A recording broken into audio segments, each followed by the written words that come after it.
La vida es para servir a otros. Si te fijas en la naturaleza, todo sirve para algo. Una hoja sirve para su planta. Los gusanitos que están ahí sirven para que esa planta pueda crecer, Y las hojas, a su vez, cuando se caigan, van a servir a esos microorganismos. Esa es la vida. Todo sirve para algo. Entonces, si los trasladamos a los seres humanos, ¿y para qué sirve? Porque el ser humano, cuanto menos intervenga en la naturaleza, mejor va. No formamos parte de ningún ecosistema. Y dice, ¿cuál es el sentido del ser humano? Primero es no cagarla. Eso ya es difícil. Y luego sería el encontrar para qué somos útiles. Y sobre todo, primero, buscar en relación con otros seres humanos. Servir a otras personas. En lo que uno se siente, va a vivir ese amor que está ahí dentro, que es lo que nos hace sentirnos, unirnos unos con otras personas. Ya sea barriendo, sí, lavando platos, uno dice, limpiando los platos, ¿sí? ¿Me voy a sentir amor? Sí, claro. En la medida en que uno va reuniendo valor para no dejarse llevar por los miedos y empieza a expresar, aunque nos equivoquemos, ese sentir va cobrando fuerza y va guiando los actos. No es tanto el pensar en los pros y en los contras de mis acciones. Y si meto la pata, bueno, pues me di cuenta, oye, he sido sincero, te he lastimado, disculpa. Entonces ahí sí que se mete ya el pensamiento. No es que, ay, arráncate la cabeza y solo guíate con el corazón. No, oye, he metido la pata, disculpa, yo sentí eso y lo he expresado, te he lastimado, voy a buscar la forma de expresarme sin lastimar.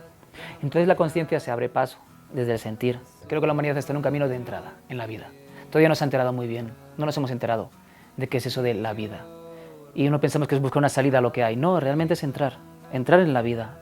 Y si entras en la vida, te das cuenta que la vida es lo único que existe. Todo lo demás es no entrar en la vida, es salirse de la vida. Vivimos continuamente desconectados con nuestras emociones, desconectados con nuestros ideales. Hay que entrar. Entonces, si yo me dicen que qué es lo que mi propósito de aquí a 100 años, pues ser un poco más coherente, ser un poco más amoroso, más vida, ¿sí? Sentirme en vida. Nacer, crecer, reproducirse y morir. Eso es lo que nos han dicho. Entonces yo creo que no, que la gente se está dando cuenta de que aquí tiene que haber algo más, ¿no? Y el camino de la humanidad es ser más valientes para sentir. El camino de la humanidad es realmente conectarse con lo que vamos sintiendo, porque no es con lo que uno es, porque no sabemos lo que somos. Trabajar poquito a poquito en ser más sinceros con lo que uno siente, sabiendo que queda un largo camino. Identificarte cuando estás molesto y bueno, pues no tratar de ocultarlo porque está mal. Entonces quitarnos del bien, quitarnos del mal, sino ser sincero, identificar qué es lo que sentimos y en base a lo que identificar buscar la coherencia. Yo cómo me siento mal contigo, voy a ver qué puedo hacer para mejorar esa relación. ¿Sigo sintiéndome mal? Pues entonces voy a ver qué puedo hacer para dejarme de relacionarme contigo. No tengo la obligación de relacionarme contigo. Ya seas mi padre, ya seas mi esposo, mi esposa. Me siento bien, aunque todo el mundo me diga que estás loco, pero me siento bien cultivando lechugas. Bueno, pero sí, me gusta mucho cultivar. ¿Y de qué vas a vivir? Es quitarse un poco todos esos miedos a ser auténtico, sabiendo que la autenticidad se va a ir creando, se va a ir descubriendo. Si te fijas, nuestra cultura es una cultura de miedo. Quizá lo heredamos ya del pecado, del infierno. Entonces, las soluciones que tenemos es armarme, prepararme y luchar. Yo creo que eso es lo que nos han cagado, porque la lucha crea más lucha. No hay guerra preventiva, no hay guerra por la paz, eso es un cuento. Entonces, yo creo que la cultura es una cultura de miedo. Y el miedo, desde la óptica de la tradición oriental, el miedo anula la propia esencia, la propia identidad. Uno quiere irse realmente a vivir en un sitio estupendo y no puede por miedo a. En la infancia es donde la gente empieza a percibir el mundo de una forma o de otra. Entonces, para mí la educación es lo fundamental. Ahora mismo, así lo que yo más estoy enfocado es en tratar de crear un caldo de cultivo donde los niños puedan aprender a reunir valor para expresar. El kit de la cuestión es que los niños aprendan a identificar lo que sienten y a expresarse. La educación es crucial porque es lo que va a permitir contaminar o va a permitir potenciar la percepción y por tanto la expresión de lo que uno es. Entonces es educación en todos los niveles. Educación en casa, fundamental. ¿Sabes que los niños no aprenden si les metes miedo? Sí que van a aprender, la letra con sangre entra, claro que entra, pero desde el miedo, con lo cual van a convertirse en robots, no en seres vivos. La letra con sangre entra, muy cierto, y crea individuos enfermos.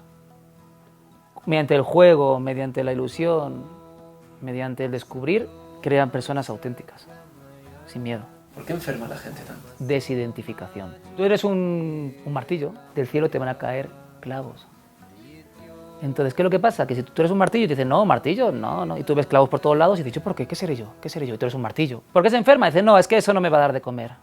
¿Por qué enferma la gente? Porque no está haciendo lo que le toca hacer. No está sirviendo de la forma adecuada o en un lugar que no le corresponde. O sea, por dos formas. Uno, porque no hace lo que tiene que hacer, o que lo está haciendo de forma buscando una renta, buscando, o con una exigencia. Es por eso por lo que creemos que la gente enferma, porque no está en el camino. Por eso muchos viajan. A ver si lo encuentran, ¿no? Todo viaje es un viaje chamánico. Realmente la gente busca afuera lo que tiene dentro. Entonces busca cambiar su ambiente externo para ver si pueden descubrir cosas fuera, pero realmente lo que está buscando es una búsqueda interior. Grandes sabios de la antigüedad decían que se puede conocer el mundo sin salir de su casa. Y no con Netflix o con HBO, ¿no? Y con... Ahí no había todavía eso. Cuando tú te emprendes un proyecto, es un viaje de descubrir, voy a crear un documental, ¿sí?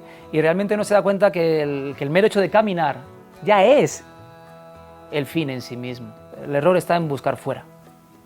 Es en buscar más que nada cómo me siento y cómo me puedo expresar en base a lo que siento. Es seguir el camino del corazón. Suena así como muy Cosmic Love, Flower Power, sí, pero realmente el camino del corazón es como que realmente no hay que ser muy místico. Si uno abre un poco el sentir, uno se puede dar cuenta que hay un montón de asistencias, un montón de casualidades que están ahí y que todos los días están ahí diciéndonos, por aquí, y uno, no. Entonces, que abran un poco más la mente a esas señales que remueven el corazón. Oye, qué sorpresa, ¿no? Entonces, que pongan un poco más de atención en esas señales que aparecen de forma mágica, que la magia existe y que los Reyes Magos existen. Eso sí que es importante. Los Reyes Magos sí existen. Y cientos y millones de papás se transforman en los Reyes Magos una noche al año. Si no, no se volverían tan locos y se pondrían tan nerviosos para ver cómo podemos hacer para que nuestros hijos al día siguiente descubran los regalos que los Reyes Magos han dejado a través de los papás. Aprovechando que viene la Navidad.